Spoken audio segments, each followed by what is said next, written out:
malheureusement. Le seul traitement sur la fatigue, c'est l'activité physique. S'il y a un message à donner aux patients, je crois, et à leur entourage, c'est il y a un moment, c'est pas parce qu'on a une maladie qu'on doit qu'on doit se limiter.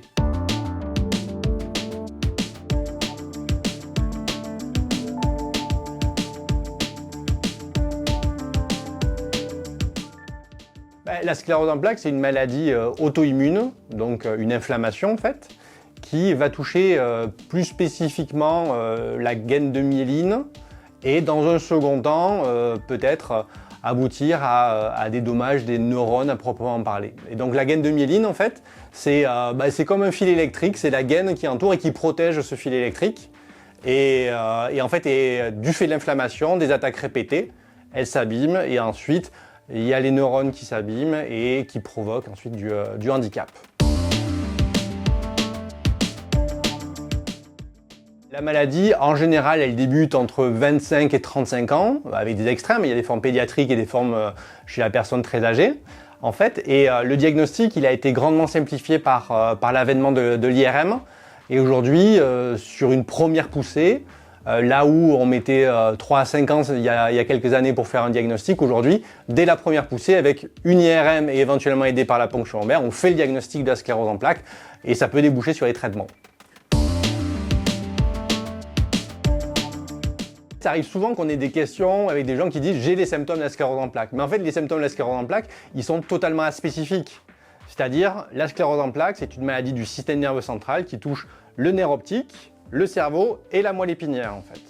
Et en fonction de la zone touchée, on va avoir, si c'est le nerf optique, une baisse de la vision, si c'est le cerveau, en fonction de la topographie, on va avoir une faiblesse, une perte de sensibilité, un trouble de l'équilibre, une vision double et en fait, finalement, tous ces symptômes peuvent révéler la maladie.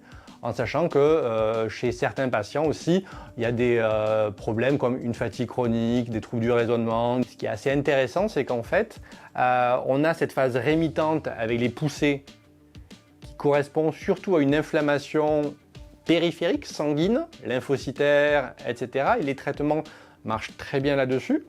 Et à côté de ça, la progression du handicap, lente, insidieuse, etc., et qui aboutit au handicap souvent le plus marqué, en fait, c'est une inflammation, mais qui est différente, qui est dans le cerveau avec des cellules d'inflammation. Et aujourd'hui, on est un petit peu en échec en termes de traitement.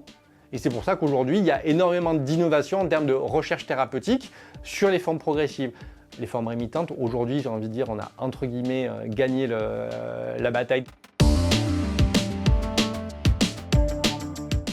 Sur le plan médicamenteux, il y a d'une part les traitements qui visent à cadrer la maladie, stabiliser la maladie, et comme je vous disais ensuite, on touche toutes les parties du système nerveux. Et donc, en fonction des symptômes, on va donner des traitements symptomatiques. Il n'y a pas de traitement sur la fatigue, malheureusement. Le seul traitement sur la fatigue, c'est l'activité physique. S'il y a un message à donner aux patients, je crois, et à leur entourage, c'est il y a un moment, c'est pas parce qu'on a une maladie qu'on doit qu'on doit se limiter, en fait. Alors des fois il y a des limites physiques, mais en fait l'activité est un traitement qui permet de s'entretenir même quand on a une maladie en fait. Et ça c'est un message vraiment primordial à avoir. La prise en charge de la sclérose en plaques, elle est multidisciplinaire par essence en fait.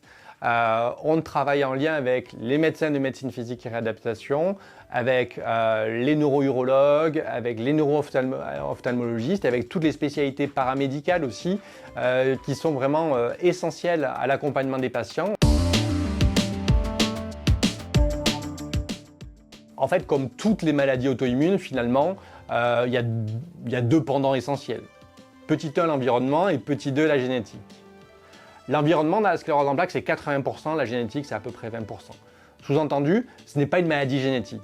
Même quand on a un proche parent qui a la sclérose en plaques, notre probabilité, elle est moins de 1%. Ensuite, sur le plan environnemental, l'obésité, notamment infantile, est un risque de développer une sclérose en plaques. Le tabagisme est un risque de développer une sclérose en plaques. Accessoirement, il y a beaucoup de causes, on va dire, environnementales autres, comme l'exposition solaire, le taux de vitamine D. Les carences en vitamine D exposent à la maladie. Et puis pour finir, on a beaucoup entendu parler ces dernières années de l'Epstein-Barr virus, le virus de la mononucléose infectieuse, qui également est un facteur de risque. Et d'ailleurs, il y a des essais qui sont en cours et on participe à une vaccination pour améliorer l'évolution de la maladie avant peut-être d'envisager une vaccination pour prévenir la maladie.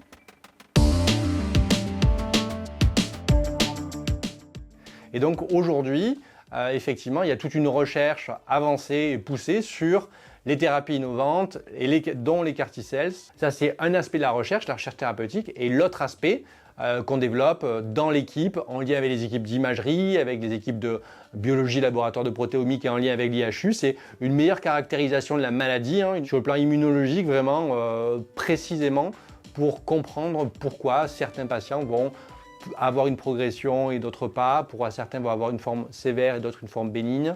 Et ça participe à l'effort de recherche actuel participe à cette meilleure compréhension et donc à la thérapeutique.